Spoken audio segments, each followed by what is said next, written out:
I'm going to show you how I add resin to my silver rings to add a bit of a creative flair. Initially, this ring had a small stone on top, but it shattered in the casting and totally destroyed the look that I was going for.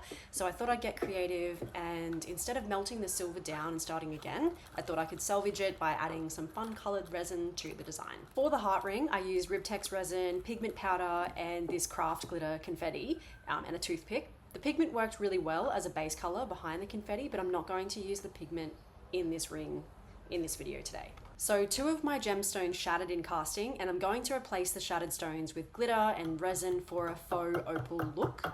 I'm sure there's a better way of doing this, but I'm basically just beating the stone remains with a hammer until it's crushed and basically just falls out of the ring.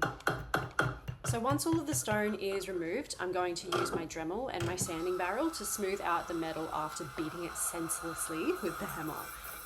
This barrel is 180 grit, and I'm going to go around the ring to remove all of the dents as best as I can, but I'm not going to worry about perfecting the metal just yet because resin may seep down, it may flow over, and I'll just have to sand it back again later on anyway.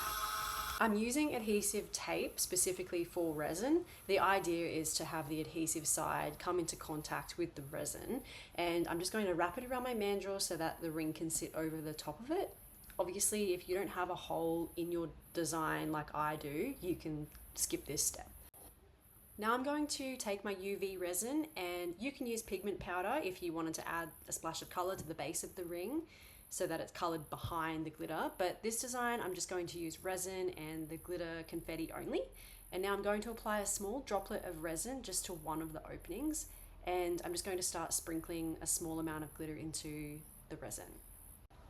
Now I'm adding another droplet of resin to the other side, and I'm again adding some more glitter confetti, and I'm using a toothpick to push the confetti down to the bottom and topping it up with resin as I go. I'm going for a slightly raised dome look here, but you can repeat this until you achieve your desired look and your preferred texture. I'm going to leave the ring on the mandrel while I place it under the UV lamp to cure. This lamp was cheap. I think it was like $16 from Spotlight.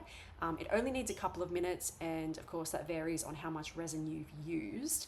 And this is what it should look like. It's hard and it is stunning. I'm going to go back over the ring with the sanding barrel, and I'm going to remove any resin that has leaked over onto the silver. And I'm trying to be careful not to sand over the resin as it can make it quite foggy. I'm using a 180 grit, and I'll eventually work my way up to 1200 grit. Now I'm going over the silver using a polishing buff and orange Luxor polishing compound just to bring the silver to a high shine. Now it's time to clean this up with some hot water and some washing liquid, and it's finished.